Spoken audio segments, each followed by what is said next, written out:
Welcome back to another session. I hope you were well. In today's session, I am going to be speaking to the topic of how our fathers have failed us, and how most people, particularly the young, have been failed by their fathers, and how that has come about. I did a session previously in which I talked about how our mothers have failed us. And in that session, I spoke specifically to the women. This session is open to both sexes because I think fathers are failing both their daughters and their sons. There's much to say about the topic. I'll try to make it very concise and I'll try to make it brief. Let me start with the first. His absence. In the UK,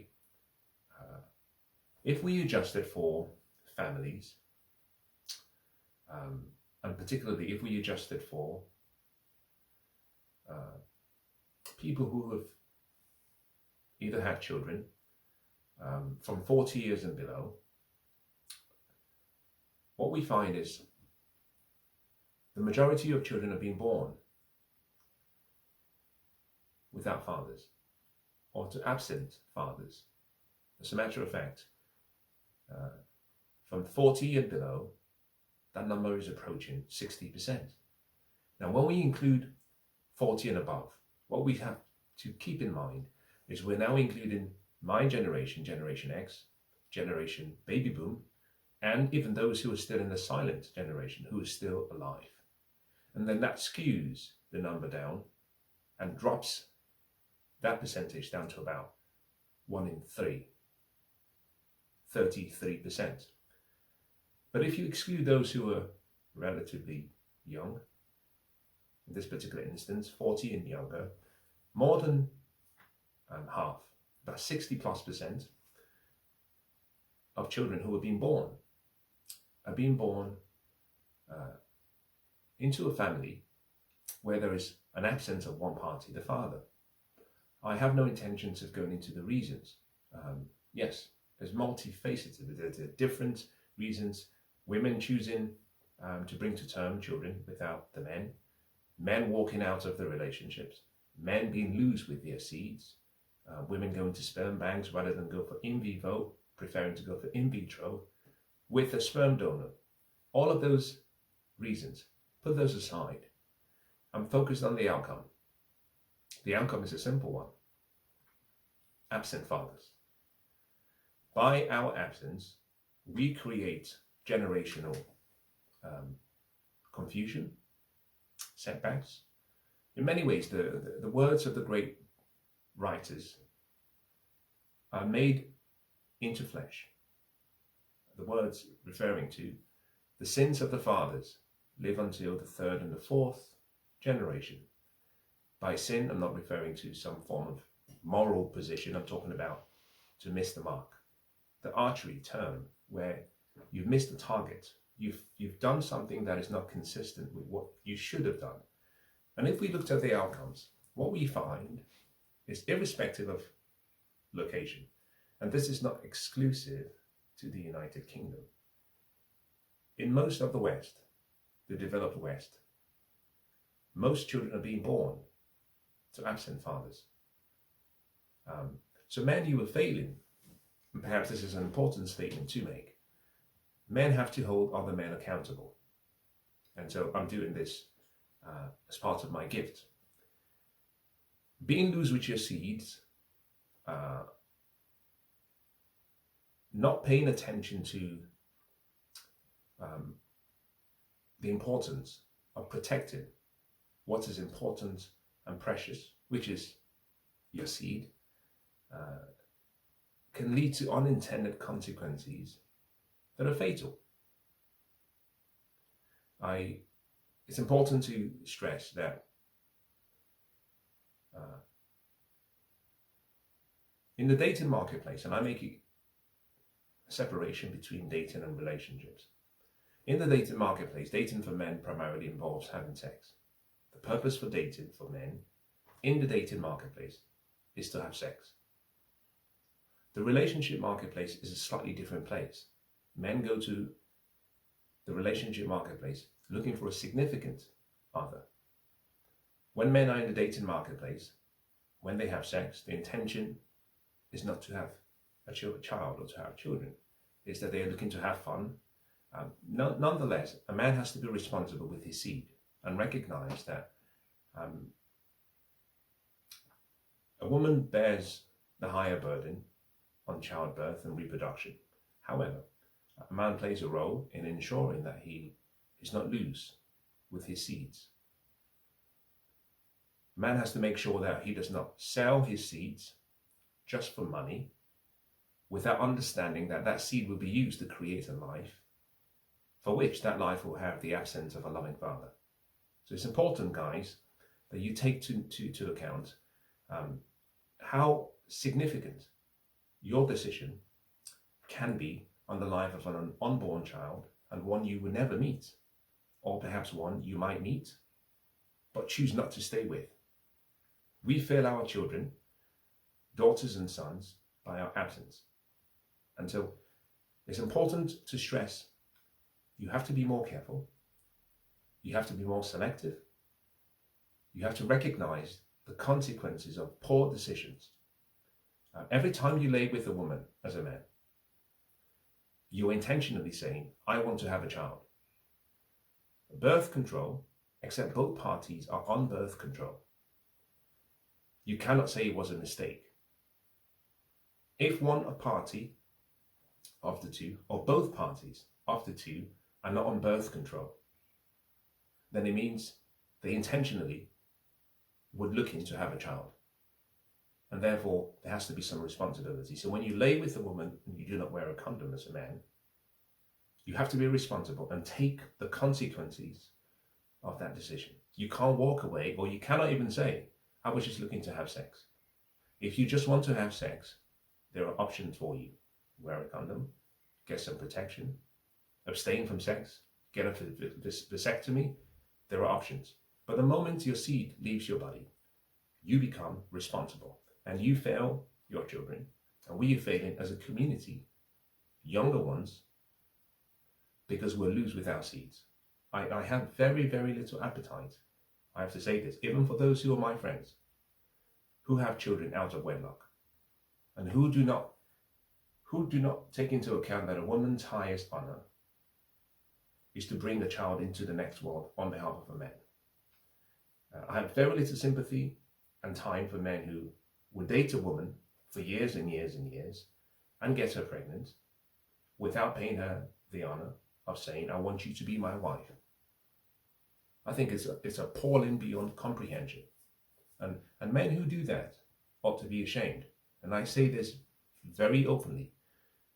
A woman pays the highest honor that she can to a man by saying, I will bring a life into the next world.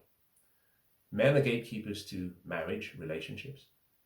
Women are gatekeepers to their body. If a woman agrees to give you herself, recognizing her commitment to you, the least you can do is go on one knees, go on both knees, go on no knees, but dedicate your life in some form or the other, ceremonial, legal, state, by committing to be there for her, for better, for worse. So we fail our children, boys and girls, by our absence. Number two, we fail our children by our passive involvement. I have seen so many parents where the father is in the family, the mother is in the family, but the mother is carrying 80-90% of the emotional, mental, social, familial responsibilities. And the father sits there, and all he believes is that if he brings home the bacon, whether in full or in part, that he satisfied his duty, that his responsibility is to be there in person, just around, not be involved, not get involved with activities, but to be passive, and providing he has a roof over the heads of the children and the mother, that he has played his part. Now, this happens when men are in the same family or when men are outside the family. So he says, well, I'm paying child support. And That's my legal responsibility. And as long as I pay, I have played my part. I would say to you, if you're one of such men, you're falling short. And it's important for you to recognize that the sins of the fathers live until the children, until the third and fourth generation.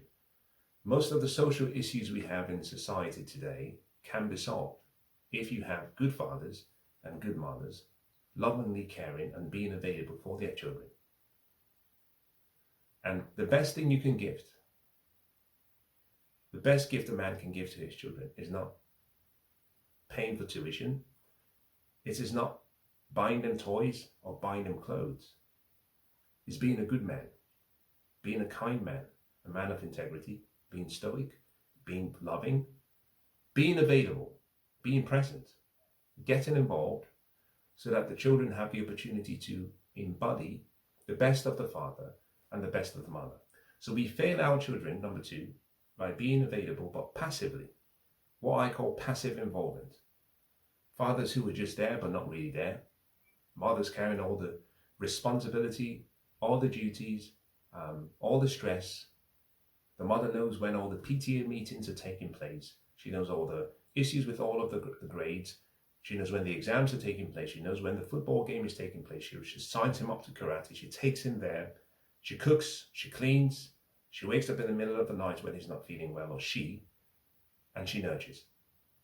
And the father simply goes to work. Let me say this to you men. I think it's important that we wake up and we recognize that we are supposed to be the foundation stone to society. At the bottom of every family is a man. The shoulders of the man carries all of the stress and supports and undergirds the entire family unit. We are not the head of the family. We are at the bottom. We are actually at the foundation. Put in building terms, we are the superstructure. We are the superstructure of the building. We are not seen, but we support the entire family. Young people being failed because most buildings are being constructed without good foundations. And whenever the wind comes or the rain, we find that the building is unsafe. And for some people, it falls and subsides onto itself. Reason, no foundation, no fathers. Number three, men are failing their sons and daughters because whilst being involved, they do not model the right archetype. This might not be the session for me to talk about archetypes, but masculinity is an archetype. A man has to understand the masculine archetype, how to play the role of a man.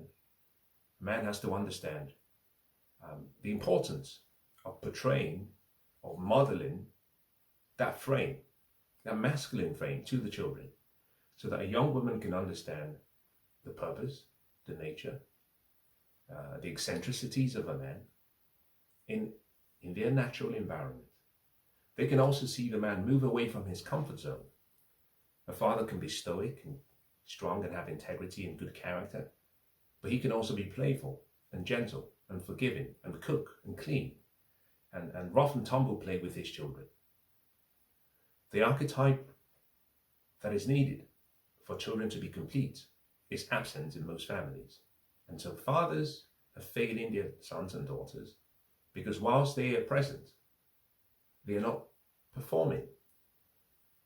They're not raising themselves to the right standards, the archetype standards. Now let me segue and explain this in a different fashion. Since the 1970s, 1965 it began, but really from the 1970s, we have seen an attack on masculinity so strong in the West, especially in the UK and other similar parts of the Anglosphere, or what used to be the Anglosphere. And fathers, young boys lost the sense of the importance and the pride of being a man. We've heard so many things being used as ways of silencing men. Some of you who watch this video, some of you who might be watching this video, may have subconsciously come up with a few words at the outset. Sexist, misogynistic, toxic, and all the variations that come with that. Narcissist. I have seen things being called, names being called to men, and I stop and I say, well, how? Men were raised not to have standards, and men who had standards were told that their standards were toxic. Men were raised not to speak up, and those who spoke up were said to be bullying and were said to have an abusive personality. Men who set boundaries were said to be narcissistic. And so a lot of young boys and even young men who have children were raised to be soft. They were raised without fathers. They were feminized. Their mothers raised their sons to be the men that they wished that they had, but didn't. Taught their sons to be softer, taught their daughters to be harder, emasculated the men, attacked everything that was good about their fathers, even though absent. And so these boys were raised not to understand the archetype of a man, not to recognize the masculine frame, not to recognize the burden of performance on men, so much so that they behave like women. So in certain families, what you see is a role reversal. The woman acting like she is the masculine and wearing the masculine archetype, and the husband or the father wearing the feminine archetype. And that causes even more confusion, frustration in the children's and in the children's children. Why? Well, the yin and the yang. If one is playing the opposite role, what you have is, in many ways, something that is dysfunctional. A woman should perform and play the feminine archetype and role. Femininity should come from the mother. A man should play the masculine archetype and role, and masculinity should come from the man. Both parties then should embody some essence of the spirit of the opposite, but the dominant archetype should be consistent with the sex. And so what we're finding is a lot of young people are being raised by very feminine fathers, though present, too feminized.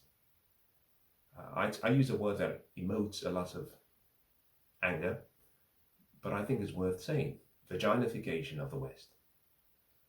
We have made boys to think that, so much so that we raise boys to sit down whilst they pee.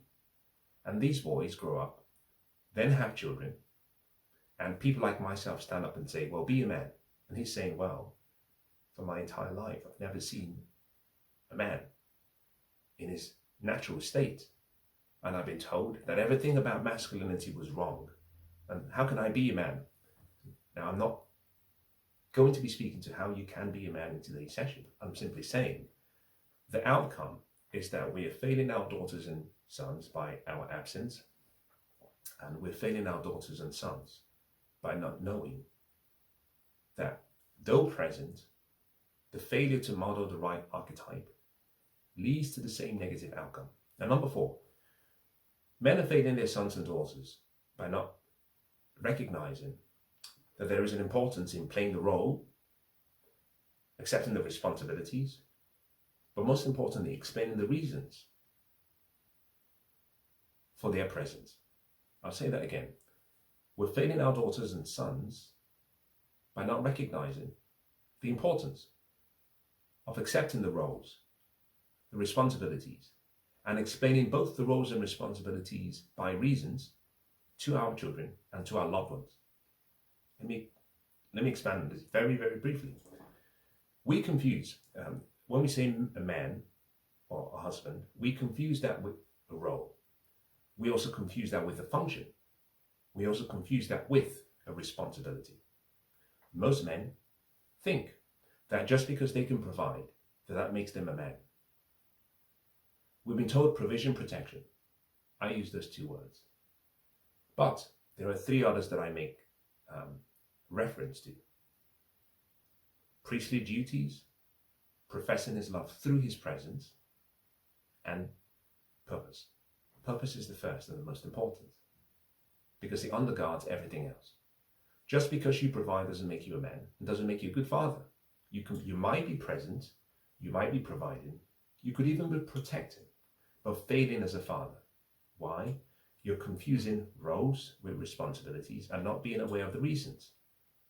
We have solved in the West the issue about safety and security.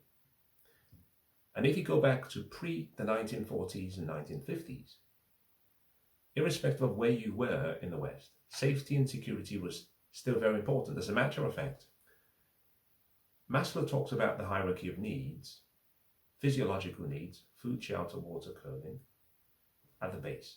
The next level is security and safety. The next level is love and belonging. The next level is self-esteem. And then self-actualization.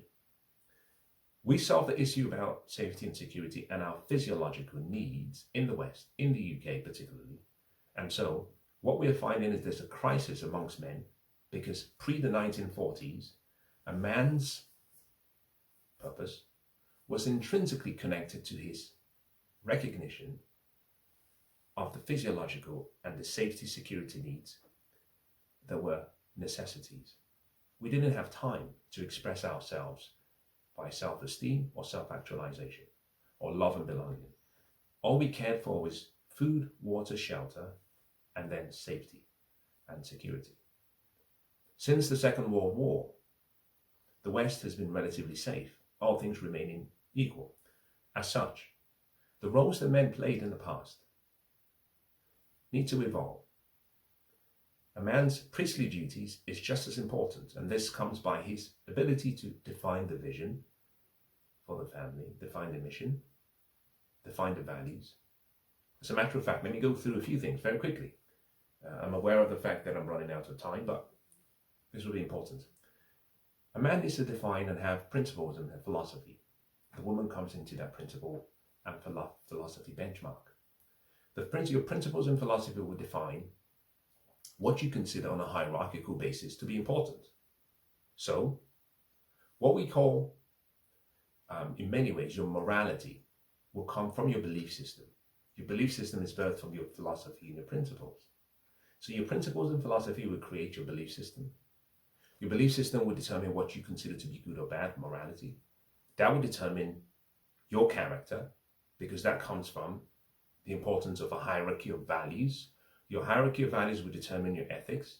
Your ethics will determine your actions. And reinforcing goes round again, reinforces your character. The priestly duties captures everything I've just explained, and most men do not understand what it means to be a priest of the house. Most men also do not understand that you can provide, but you can be absent by your presence, which is at the core of today's session. You profess your love by your presence. Of course, there are men who die and who cannot be there for whatever reason, legal or otherwise. But in the main, it's not just a case of saying, I'm buying you flowers, or I'm buying you bikes and gifts to the kids. No, kids need their fathers just as much as they need their mothers. It should be a 50% responsibility. Men should not be saying, well, I cannot see my children because the mother refuses, and the court system refuses me to see my children. Well, be clever. Take time off from work during your lunch break, go to her school or his school and be there. Play with them for 30 minutes, wait after school, walk down with them for half an hour. You can find creative ways to be available to your kids. Yes, maybe in 20 years, she might have the opportunity to come back and say, Father, why were you never there?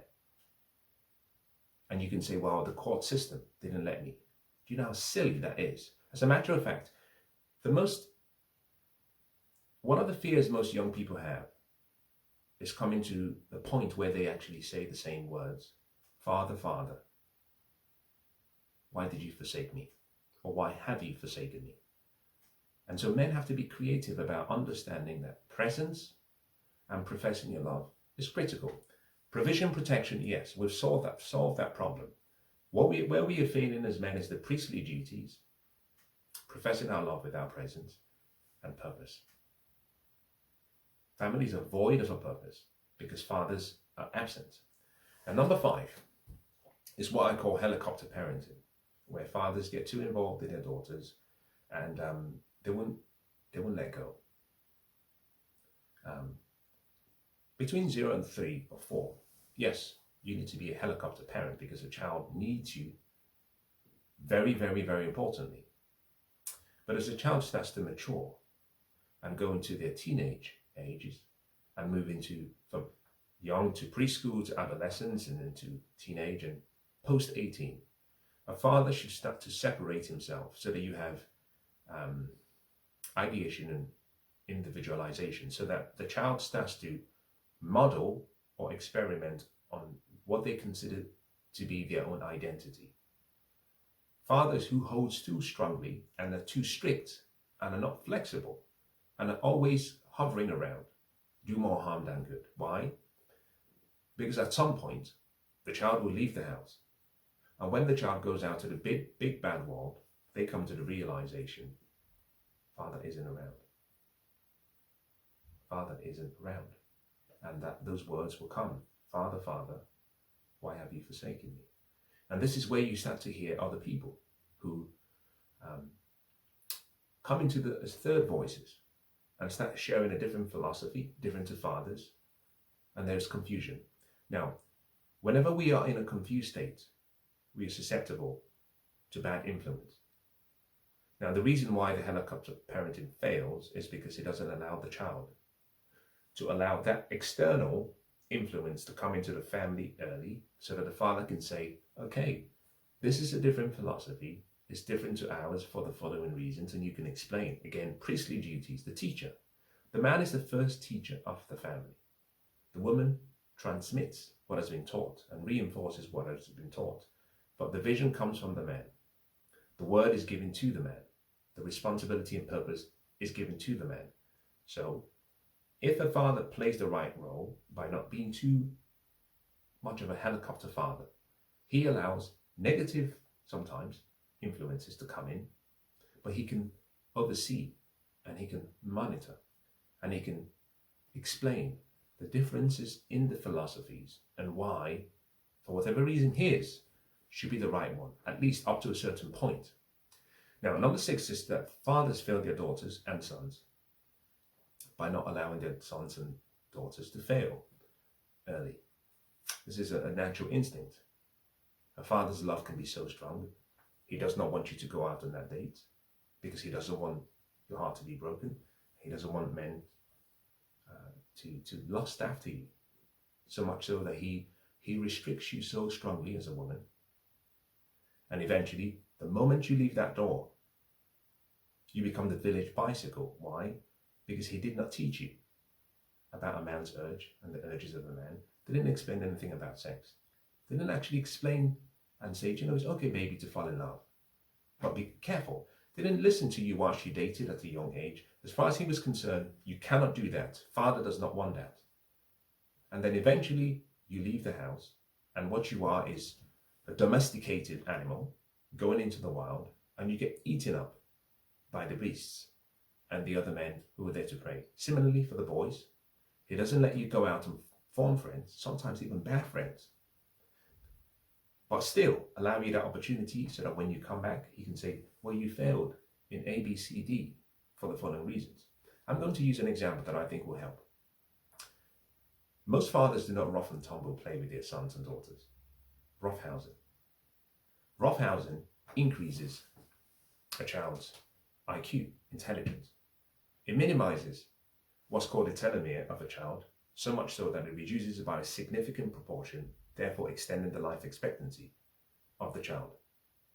Fathers who play with their children and teach them how to take risks, equip them for better delayed gratification, the ability and the opportunity to understand and see, you might say, risks, and carefully choose what risks to take. Risk should not be avoided. This is where fathers fail their children. You learn how to take risks intelligently, but you start by failing early. For example, baby, we're going to climb this tree.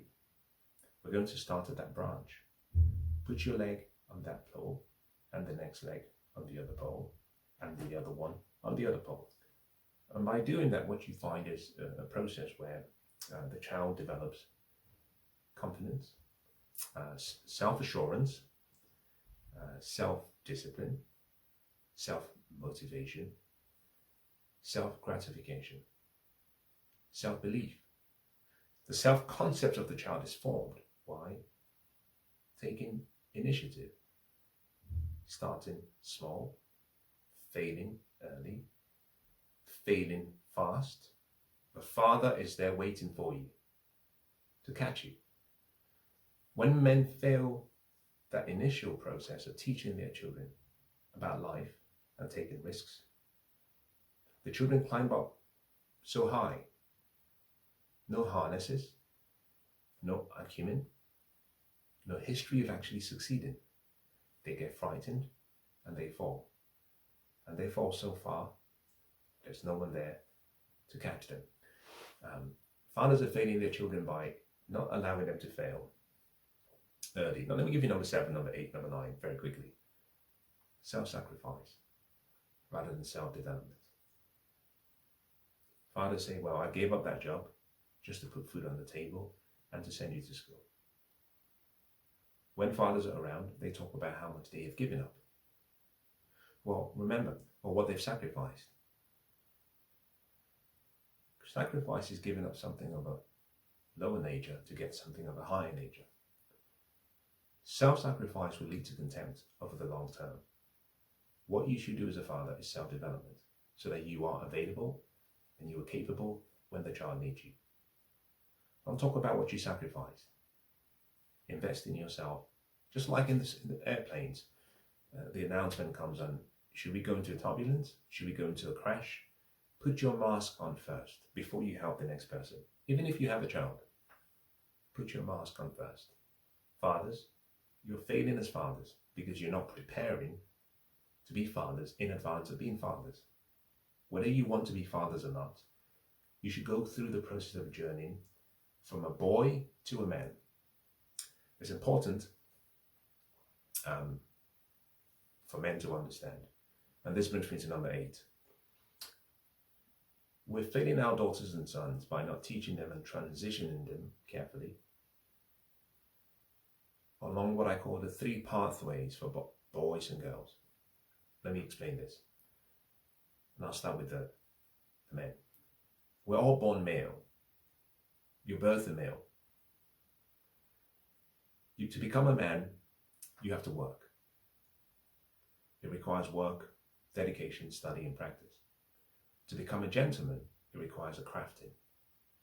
You have to be crafted into being a gentleman. So you start as a male. Along between male and manhood, you have boyhood. So you go from being a male to a boy to a man. But most people stay as boys, they don't transition into manhood because they were not taught or crafted, prepared, given the knowledge, the wisdom to become men. When we become men, we do not have the opportunity to be crafted, perfected into gentlemen. For women, women are born female. They have to work to become women. It needs time, education, learning, understanding, and study. To become a lady, she has to be crafted. A father plays a role in transitioning the children from both the initial stage to the second stage to the third stage. And so most people are failing, not because they're not good people, but because they were not prepared. Now, one of my very early mentors once said, he said, study the environment before you go into the environment and prepare yourself to be accepted. In other words, I was having a conversation with some loved ones, and in the conversation on the table, I made reference to the fact that depending on the family you're from, you were taught some etiquettes, table manners, how to use your fork and your knife and certain spoons. And all of those things were ways that you were prepared to be a lady or a gentleman. Many years ago, a woman called Margaret Mead walked into a restaurant, and she was abroad. She was American. And she walked into the restaurant, and it was a restaurant that she attended occasionally. Now, I'm aware of my time. I'll wrap this up. And on this particular occasion, the man who owned the restaurant, who was the manager, rushed up to her and said, "It's lovely to meet you. Thanks for coming again. You wouldn't believe it. There are other Americans here today." And she said to him, well, when you serve dessert, let me know, and I will tell you how many Americans are in the restaurant. And he said, impossible. Impossible. And she said, well, let me know. He served dessert to everyone. And when he had served dessert to the people that he, having been introduced to them, mentioned that they were Americans, he walked up to her table and said, I've served dessert. And she stood up and walked around the restaurant, and she gave him the exact number. And he was stunned. And he said, how? How is this possible? And she says, well, you see, in Europe and in America, we have our pie very differently. It's easy for me to identify those who are Americans because in Europe, unlike the American, when you eat a piece of cake or pie, there's a separation from the tip towards the back or from the back towards the tip. And all she had to do was go around recognizing that she was in Europe. She just simply looked out for those who were eating the way the Americans ate their pie or their cakes when served as a dessert. The point of this explanation is our habits control us. Habits, when formed, a chain of habits are too light to be felt until they become too heavy to be broken. If you're not taught certain things, you go through life stuck with those chains like an anchor because you were not trained. Your father never taught you how to be a man or how to be a gentleman. Your father never taught you how to be a woman or how to be a lady. Your mother never taught you how to be a man or how to be a gentleman. Your mother never taught you how to be a woman or how to be a lady. So you go through life in a deficit position. Why? Because the people who were supposed to equip you with all of the training failed to do their jobs, or by their absence, either omission or commission, failed to give you what you needed to thrive in the world. Now let me close today's session by saying, I've talked about fathers. I would like to extend everything I have said so far to men in the community. Why? It takes a child. It doesn't take one person to raise a child. It takes a community. The data says that it's not the absence of fathers that is really the issue in society today. It's the absence of good men in the community. You might be one of those who never had a father, but if you live amongst good men, you will find that you can learn so much more from the men around you. Your mother's brothers or cousins, your neighbors. If there are good men around the community, then they would make up for the absence of one man. If there are no men in the community, then it doesn't matter how kind you are as a person. If there are no role models around you, then you may have been failed by your father's absence, by the absence of good men in the community, by your father's presence, still passive, or by the presence of other men in the community, still passive. I hope today's session has been useful. I will say this to the men. We have to hold ourselves to higher standards. And perhaps starting today, irrespective of where you are, take more of an interest. Take more of an interest in not just being the role model, but being an active person in the community so that you support the younger ones, whether they are yours or other people's. Now, I hope this has been useful.